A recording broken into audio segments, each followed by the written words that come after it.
couple times and graduation parties, stuff like this. Um, I am very concerned, and so as stuff like that kept going on, and more people were like, "Hey, we're all noticing the same thing here. He's going through a lot. You should probably warn them. Just you need to fix the problem."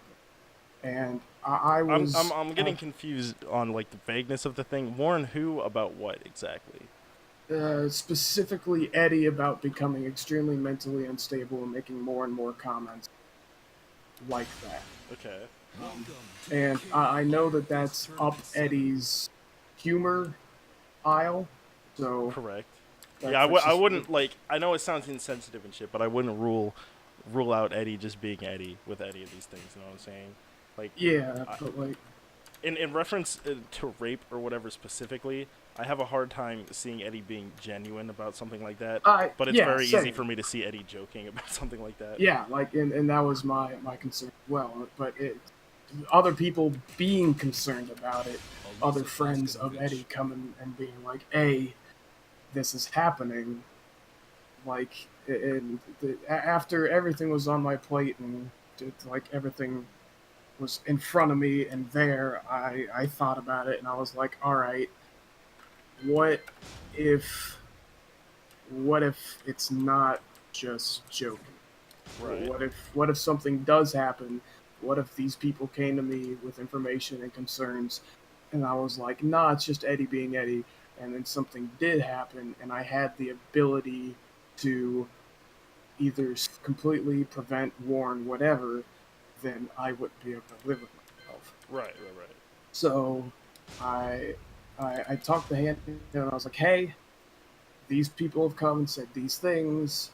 I know that that's kind of like what Eddie jokes about, and so like I'm not completely sure, but just to let you know, this is like going on, and then from that point, it just went downhill. Scott talked to uh, Hannah's mother after church, and that About was whoa. Okay. Okay. That's where. Do you know specifically yeah, what Scott said? Because this is where it yeah. escalates things. Do you know what So happened there? so specifically, Scott was like, "A," and at least from what Scott told me, because I don't know actually because I wasn't there, but from what I've been told, he was like, "Ayo, so this kind of situation has been going down for a while.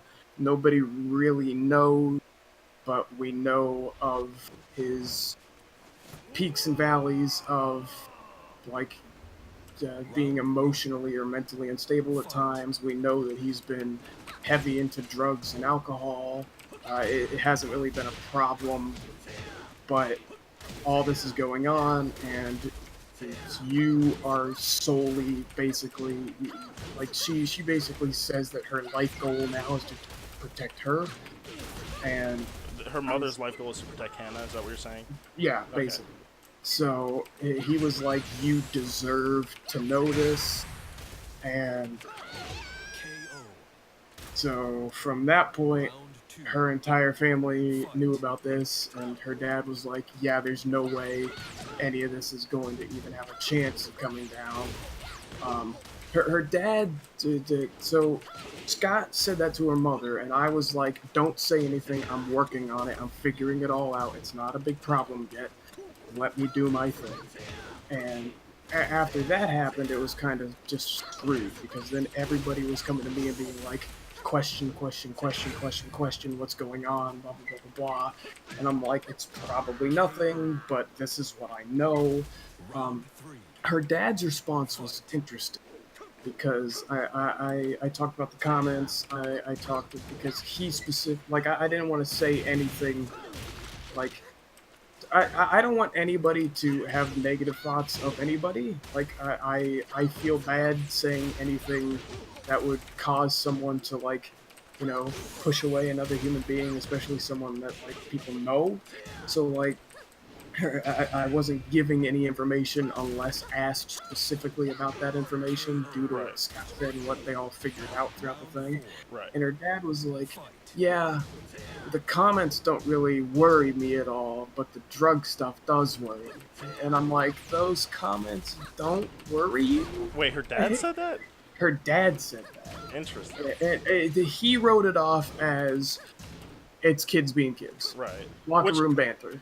Which So, I mean, like, I know is again sounds insensitive. Wait, what context is Eddie saying these things in?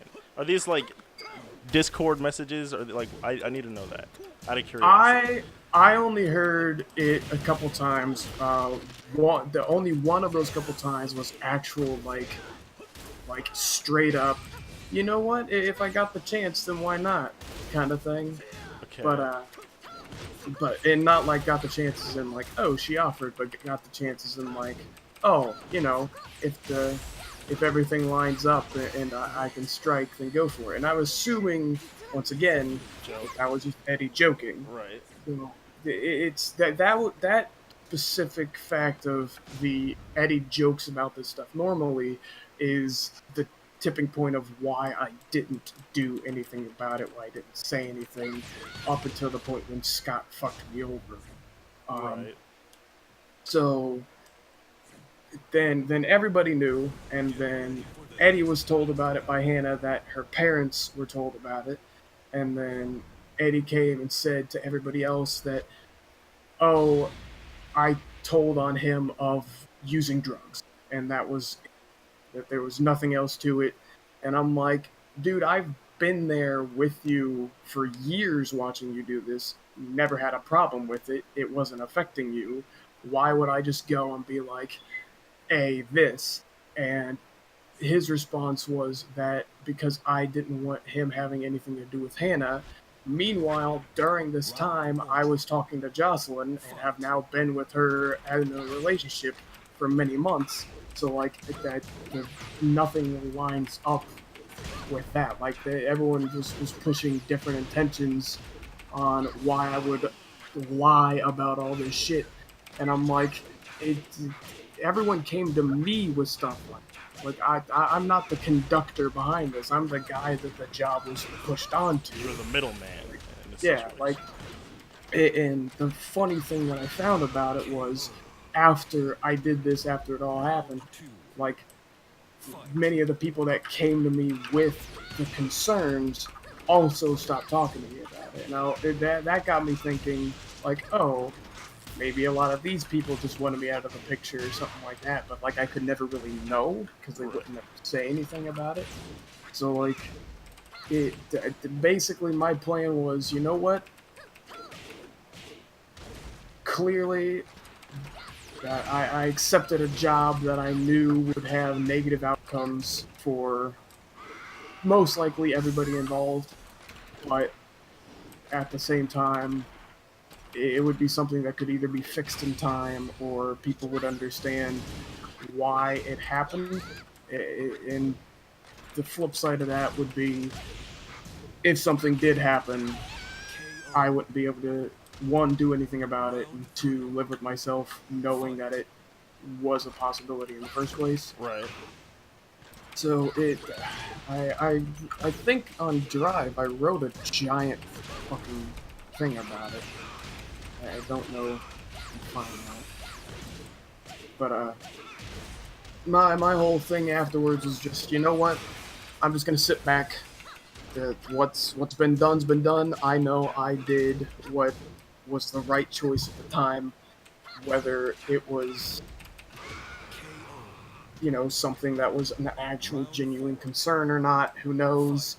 But because there were so many people involved is the biggest reason why it happened the way it did, and it's the biggest reason why I got fucked with it. Just, I was, like I said, February to like late May, been working on this, been checking, been making sure, been keeping an eye on it. If something were to get close, I would have said something. But since Scott straight up went out and was like, hey, this is happening, and then they all come to me like, Scott said this is happening, why didn't you say anything, and what is happening? that was the point, like, well, fuck. Right. And that made me very, very upset with Scott. I don't get mad at people, Mm-hmm. but I looked at him and I'm like, really, dude? And he was like, what? If you weren't gonna do anything about it, I had to. And I'm like, that's not how this works. Like, that's I was working on it. I Right. was keeping an eye on things. I had to make sure everything was fine. And like I would, like, even at many of the graduations, I would watch how he was acting, and none of it was in that way. Like he didn't, like, he looked at her with a man of lust of his age, but like that's it. Like, it I mean, wasn't nothing like with malicious intent. yeah, nothing with like, oh, I'm gonna like drug this person and rape them kind of thing. Like Right. he looked at her as if someone that, of his age, like with what he's gone through and everything else, that someone that wants that type of physical connection, and that's it. Like, Mm-hmm. not with a raping intent. Right. So like the only thing that, like, of note that I saw was at specifically Hannah's graduation party. He was constantly staring at Connor's girlfriend's tits. But that's like, once again, that's with the age. That's with the age, and that's with the maturity. Right. So like that just happens. So like nothing was raising any red flags, and I was like, okay, this is all good. 3 days after her graduation party, Scott's like, "Ayo, I'm heading over to church. I know you're at work, so I'll probably, catch you after, and we can go get ice cream or food or do something." And so I get off work, I pick Scott up, we head out, and he's like, "So all this happened." And literally after he gets done saying, "So all this happened," I got a phone call from her mother, and I'm like, oh boy, and that's when it all kicked off. Right. What was the phone call about? I'm assuming you're about to tell me. I just want to make sure. The phone call was like, "Hey, first off, I'm upset that you didn't say that even like any of this was going down," and I was like, "It's What? because the, like I said, her entire like life goal at this point is to protect her children. Like, Right. that's all she's basically got going left for her. In her words, not in mine. But so like, Hannah and Greg are her entire life, and making sure that her little Wait, angel Greg? is what? Greg? Her son's name That's is not Greg. Greg, the one that I know, right? No, Not, okay, that was Greg no, Teal. not Okay, Greg Teal. never mind. I was like, were they related this whole time? No. Okay. Sorry. No. Her brother Greg goes to Miami, of course. Okay. But, not not Greg Teal. I had like some weird brain thing going on there. All right, keep Your going. brain explodes. Yes. The brainstem snaps. You're like, ah. I hear drool dripping onto your desk through the microphone. But what was it talking about? Where was I? What? Phone call. Oh yeah, so like she was upset with me that I didn't say anything, even though like specifically because there was a chance she wanted me to say something. But I was like, listen, I've known Eddie for a very, very long time. This all kind of, seems like something that's normal.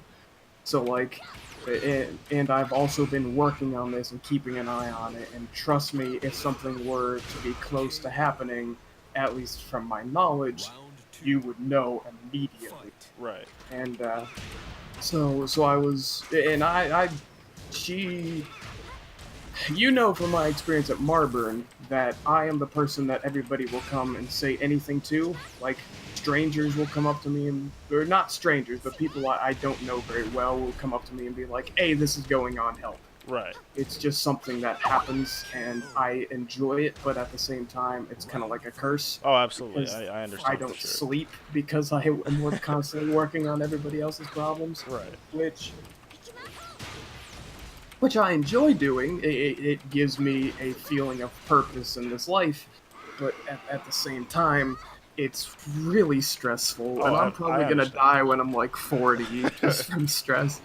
And I'm halfway there. I just turned 20, so like, yeah, that's weird to think about too. But Yeah, that's a honestly, side I was just thing. thinking the same thing. I'm like, damn. Yeah.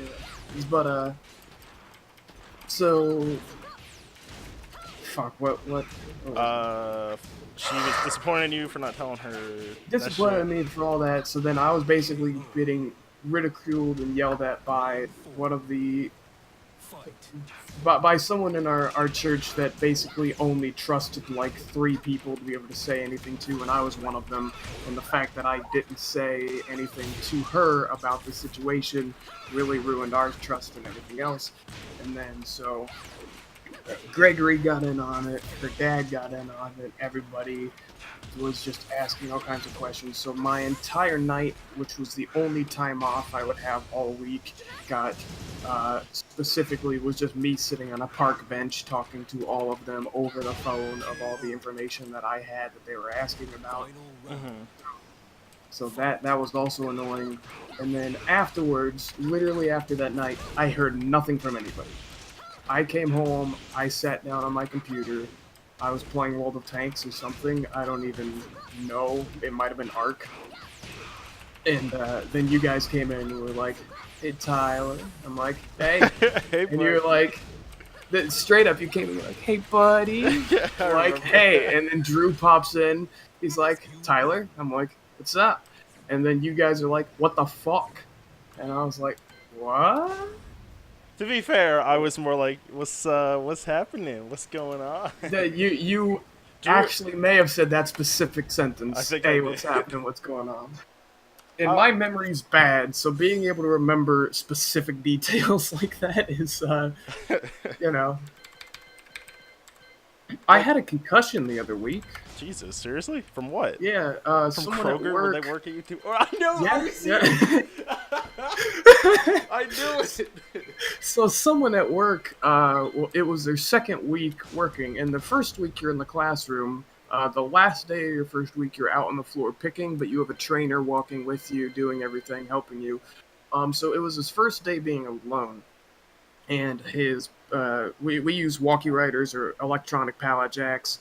We have doubles and we have triples, so that just means you can put 2 pallets on it instead of one, or 3 pallets on it. Mm-hmm. So he was running around with the triple, which is our most powerful one because it has to have the engine, the motor power to be able to have full 6,000 pound pallets on it and still move at a decent pace. Mm-hmm.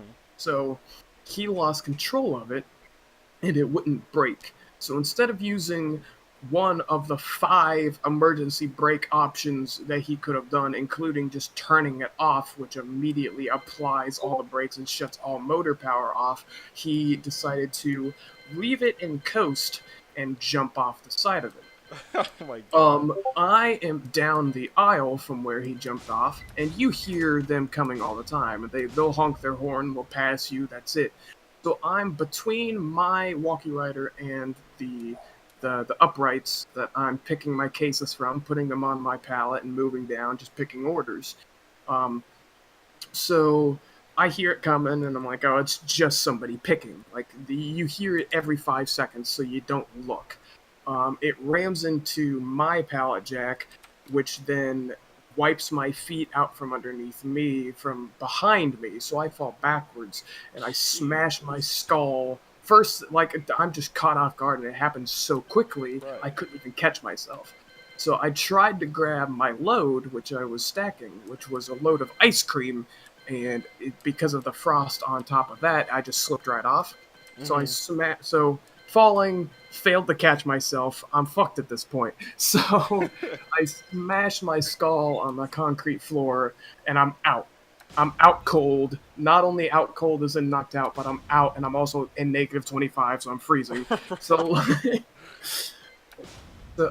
I even in serious stories, I put comedy in. I apologize, That's the but goal.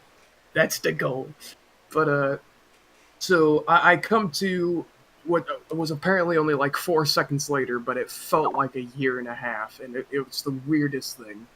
Um, from someone over top of me, literally just pouring ice cold water on my already frozen frostbite face, being like, "Hey, hey, you dead?